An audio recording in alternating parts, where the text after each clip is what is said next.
Salam sejahtera untuk kita semua. Perkenalkan, nama saya Wulan Natasha Simanjuntak dengan NIM 72031432025. Saya dari program studi pendidikan bisnis kelas B Stambuk 2020. Video ini dibuat untuk pemenuhan ujian akhir semester mata kuliah pemasaran global yang diampu oleh Ibu dosen Aurora Elis Putriku, SE MSI. Di dalam video ini saya akan membahas kesimpulan dari mata kuliah pemasaran global selama 1 semester. Ada 11 bab yang akan kita bahas. Yang pertama yaitu bab 1, lingkungan dan tatanan pada pemasaran global. Jadi pengertian pemasaran global adalah suatu kegiatan pokok yang perlu dilakukan oleh perusahaan, yaitu perusahaan barang atau jasa dalam upaya untuk mempertahankan kelangsungan hidup usahanya. Jadi ada 5 konsep pemasaran global. Yang pertama yaitu korelasi, kebutuhan dan keinginan dan permintaan. Yang kedua ada produk. Yang ketiga ada hubungan antara nilai biaya dan kepuasan. Yang keempat ada alur transaksi yang melibatkan pertukaran dan kepercayaan. Yang kelima yaitu pasar, pemasar, dan pemasaran. Jadi langkah-langkah dalam memasuki pemasar global adalah itu pertama proses segmentasi, yaitu kedua proses pemasaran, dan ketiga kriteria pemilihan strategi pemasaran atau yang sering kita kenal yaitu STP, segmenting, targeting, dan positioning. Jadi hambatan-hambatan dalam pemasaran global itu ada 2, yaitu hambatan tarif dan hambatan non-tarif. Di bab 2 kali ini akan dibahas yaitu lingkungan pemasaran global. Sesuai dengan pengertiannya, pemasaran global adalah sesuatu yang penting dan tidak bisa dihindarkan karena merupakan tuntutan perkembangan zaman dan pola bisnis masyarakat dunia. Ada 5 manfaat pemasaran global sesuai yang bisa disimpulkan. Yang pertama yaitu sebagai pertumbuhan ekonomi. Yang kedua dapat meningkatkan kompetensi pelaku usaha bisnis. Yang ketiga menghasilkan produk-produk yang lebih berkualitas. Yang keempat yaitu bertahan hidup dan memiliki kesempatan bekerja yang lebih baik. Yang terakhir yaitu meningkatkan selera masyarakat. Ada 5 contoh yang bisa saya berikan untuk pengertian lingkungan pemasaran global kali ini. Yang pertama yaitu Microsoft. Perusahaan besar yang sudah kita ketahui banyak usia ini sudah menjual produknya hampir ke semua belahan dunia. Yang kedua yaitu Samsung, merupakan produk elektronik yang tidak asing lagi di telinga kita karena sudah mencakup sebagai televisi, mesin cuci, dan bahan elektronik lainnya.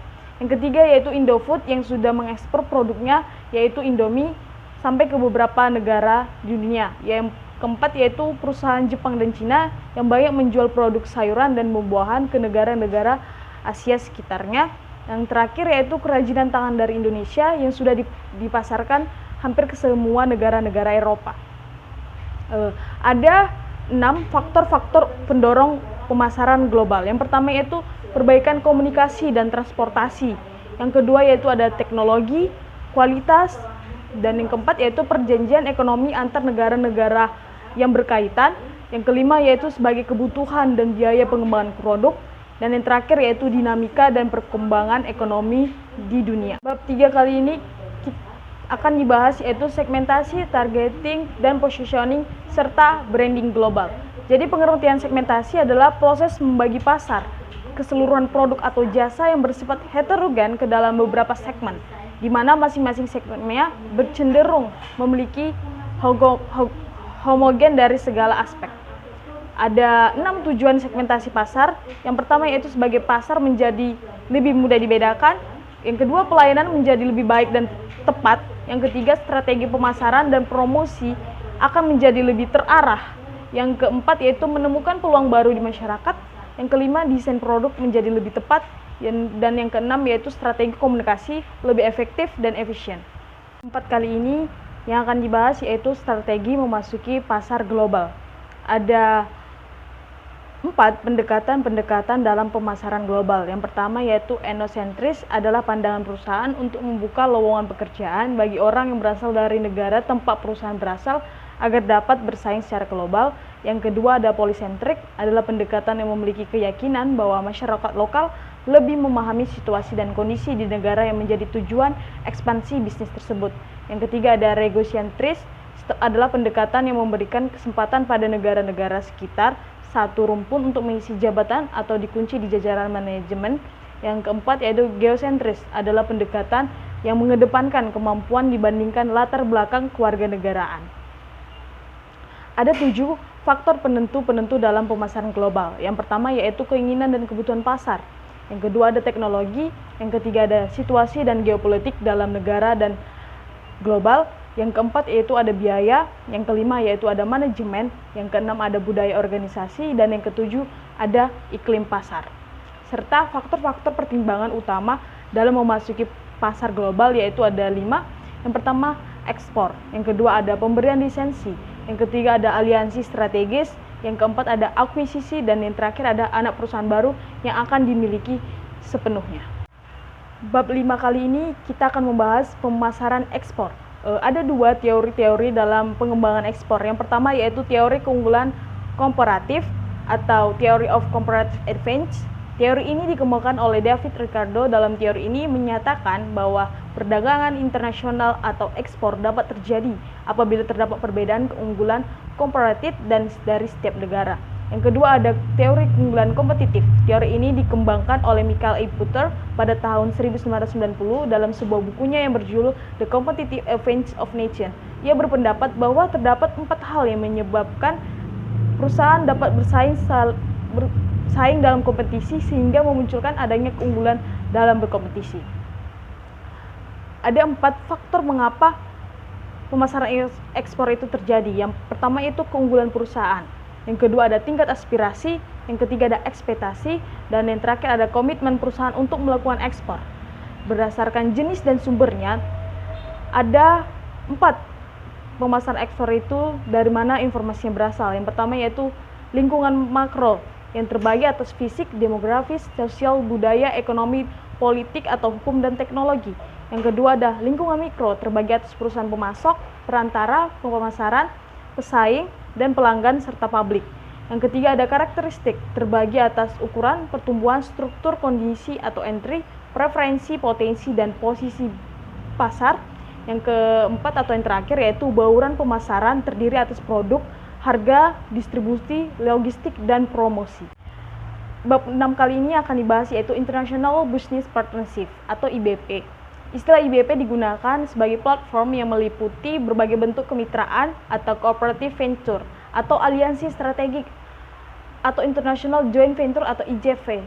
Sehingga IBP berarti kemitraan yang pihak-pihak itu bermitra ikut memberikan investasi dalam kepemilikan mitra tersebut.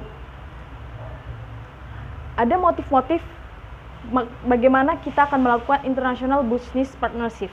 Yang pertama yaitu melakukan kemitraan bisnis internasional untuk mencapai skala-skala perkembangan ekonomi.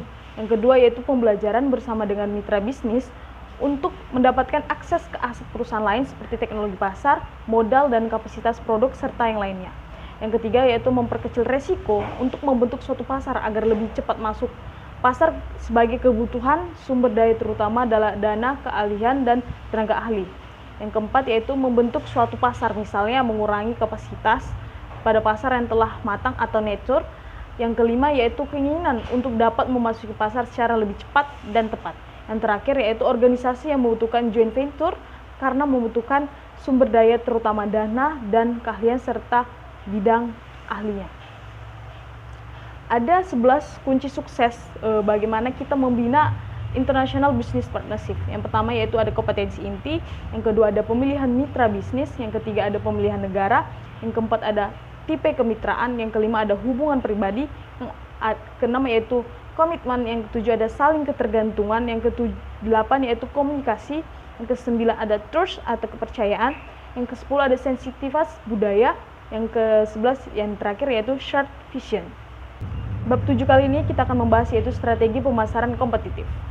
Strategi internasional dengan terkait membuat pilihan fundamental mengenai pengembangan dan penyebaran sumber daya yang terbatas secara internasional.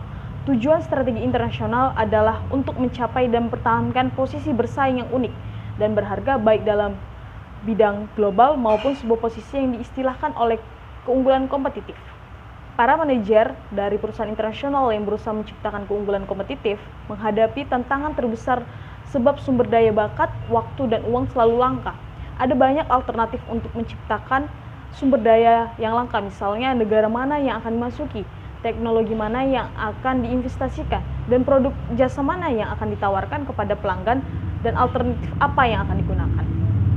Jadi perencanaan strategis global itu adalah membantu memastikan bahwa pengambilan keputusan telah memiliki pemahaman yang sama mengenai bisnis, strategi asumsi mereka yang digunakan bagaimana, serta di balik strategi tekanan bisnis apa yang terjadi eksternal maupun internal, dan keputusan mereka sendiri juga termasuk mempromosikan konsistensi tindakan antar manajer tersebut di seluruh dunia.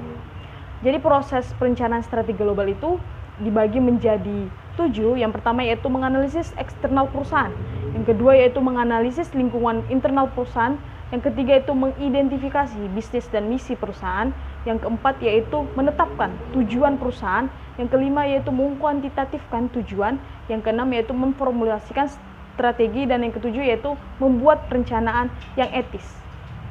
8 kali ini kita akan membahas yaitu manajemen produk dan jasa. Jadi pengertian dari produk adalah elemen kunci dari keseluruhan penawaran pasar. Perencanaan bauran pemasaran dimulai dengan merumuskan pemasaran yang memberikan nilai bagi pelanggan sasarannya. Dari jasa adalah bentuk produk yang terdiri dari aktivitas atau manfaat atau kepuasan yang ditawarkan untuk dijual, pada dasarnya tak berwujud tidak menghasilkan kepemilikan atas sesuatu. Jadi tingkat produk dan jasa yaitu konsumen melihat produk sebagai kumpulan manfaat yang kompleks yang memuaskan kebutuhan mereka. Ketika mengembangkan produk, mula-mula pemasar harus mengenali kebutuhan inti pelanggan yang akan dipuaskan oleh sebuah produk itu seperti apa. Kemudian para pemasar harus merancang produk yang aktual dan menemukan cara untuk memberikan tambahan bagi produk itu agar menciptakan sekumpulan manfaat yang akan memberikan pengalaman dan pelanggan untuk saling memuaskan. Jadi klarifikasi produk dan jasa itu sebenarnya produk dan jasa dibagi menjadi 2 kelompok besar berdasarkan tipe konsumen yang menggunakan produk konsumen dan produk industri. Dalam definisi ini mencakup luas. Jadi produk itu meliputi entitas lain dan dapat dipasarkan seperti pengalaman, organisasi, organ, tempat, dan date. Di bab 9 kali ini kita akan membahas yaitu pendistribusian dan penetapan harga secara global. Jadi saluran distribusi itu adalah suatu kumpulan perantara yang di dalamnya akan saling bergantung antara yang satu dan yang lainnya.